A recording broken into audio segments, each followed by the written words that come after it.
আগামী 25শে জুন পালিত হবে সংবিধান হত্যা দিবস। কেন এই ঘোষণা, কি কারণে এটি করা হবে, চলুন বিস্তারিত এই প্রতিবেদনে শুনে নেওয়া যাক। 25শে জুন পালন করা হবে সংবিধান হত্যা দিবস। শুক্রবার এই ঘোষণা করেছেন কেন্দ্রীয় স্বরাষ্ট্রমন্ত্রী অমিত শাহ। তবে তার ঘোষণার পরেই সিদ্ধান্তটি আড়ালে থাকা কেন্দ্রের আসল উদ্দেশ্য নিয়ে শুরু হয়েছে জল্পনা। দেশের নবগঠিত সরকারকে শুরু থেকেই সংবিধান বিরোধী বলে দেখে যাওয়ার রণকৌশল নিয়েছে বিরোধীরা। পাল্টা কেন্দ্রের নরেন্দ্র মোদী সরকার সিদ্ধান্ত নিল তারা কংগ্রেসের আমলের সংবিধান বিরোধিতাকে দেশের মানুষের সামনে তুলে ধরবে। 49 বছর আগে কংগ্রেস সরকার দেশে জরুরি অবস্থা জারি করেছিল, যেদিন সেই 25শে জুন তারিখটি সংবিধান হত্যা দিবস হিসেবে পালন করবে তারা। শুক্রবার এই ঘোষণা করেন অমিত শাহ। তবে তার ঘোষণার পরেই সিদ্ধান্তটির আড়ালে থাকা কেন্দ্রের আসল উদ্দেশ্য নিয়ে শুরু হয়েছে জল্পনা। প্রশ্ন উঠেছে যে জরুরি অবস্থা নিয়ে গত 10 বছরে মাথা ঘামানোর প্রয়োজন বোধ করেনি বিজেপি। তারা হঠাৎ এতদিন পরে তৎপর হলো কেন?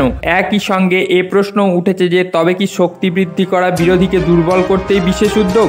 শাহ যে সময়ে এই ঘোষণা করেছেন প্রায় সেই সময়ে মুম্বাইয়ে বিরোধী ইন্ডিয়ার দুই শরিক উদ্ধব ঠাকরে এবং শারদ পাওয়ারের সঙ্গে বৈঠক করছিলেন বাংলার মুখ্যমন্ত্রী মমতা বন্দ্যোপাধ্যায়। পরে তাকে সংবিধান হত্যা দিবস এবং জরুরি অবস্থা নিয়ে প্রশ্ন করা হলে মমতা বলেন, মোদি জামানাতেই দেশের সবচেয়ে বেশি জরুরি অবস্থা কায়েম হয়েছে। আমরা জরুরি অবস্থার পক্ষে নই, কিন্তু এখন কি হচ্ছে? ন্যায় সংহিতার নামে কি চলছে এসব? এফআইআর কিভাবে হবে, কি শাস্তি, কেউ কিচ্ছু জানে না। সারা দেশে একটা ভয়ের বাতাবরণ তৈরি করে রাখা হয়েছে, মত প্রকাশ করেন মমতা। শুক্রবার কেন্দ্রীয় স্বরাষ্ট্রমন্ত্রী তার এক্স হ্যান্ডেলে লিখেছেন, 1975 সালের 25শে জুন তৎকালীন প্রধানমন্ত্রী ইন্দিরা গান্ধী আমাদের দেশের গণতন্ত্রের আত্মাকে গলা টিপে ধরেছিলেন। দেশ জুড়ে জরুরি অবস্থা জারি করে বুঝিয়ে দিয়েছিলেন স্বৈরাচারী মানসিকতা কাকে বলে। বিনা অপরাধে সেই সময়ে জেলে গিয়েছিলেন লাখ লাখ মানুষ। সংবাদ মাধ্যমের কণ্ঠ রোধ করা হয়েছিল সেই সময়। সরকার তাই সিদ্ধান্ত নিয়েছে প্রতি বছর 25শে জুন তারিখটি সংবিধান হত্যা দিবস হিসেবে পালন করা হবে। 1975 সালের জরুরি অবস্থার সময় যারা ওই অমানবিক বেদনা সহ্য করেছিলেন তাদের প্রতি সম্মান জানাবে এই দিনটি।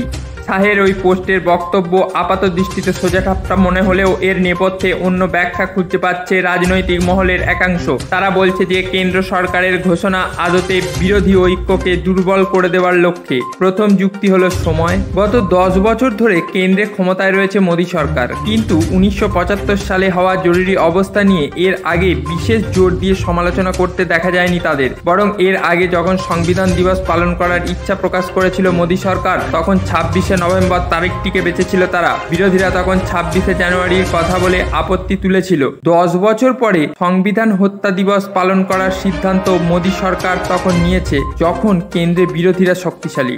1975 সালে তৎকালীন কংগ্রেসি প্রধানমন্ত্রী ইন্দিরা গান্ধী জরুরি অবস্থা যখন জারি করেছিলেন তখন বিজেপির জন্ম হয়নি। বিজেপির প্রতিষ্ঠা হয় 1980 সালে, জরুরি অবস্থার 5 বছর পরে। তবে তার আগে 1977 সালে জরুরি অবস্থার সময় তৈরি হয় জনতা পার্টি। কংগ্রেস বিরোধী বহু দল একসঙ্গে মিলে তৈরি হয়েছিল ওই দল। সেই সমস্ত দলের বহু শাখায় এখন আবার কংগ্রেসের সঙ্গে এসে মিলেছে বিরোধী জোট ইন্ডিয়ায়। রাজনৈতিক মহলে জল্পনা, একদা যারা কংগ্রেসের ঘোষিত জরুরি অবস্থার শিকার হয়েছিলেন তাদের সেই স্মৃতি উস্কে দিতেই মোদী সরকারের এই ঘোষণা। বিরোধীদের ঐক্য ভাঙতে তাদের মধ্যে বিভেদ তৈরি করার চেষ্টা করছে তারা।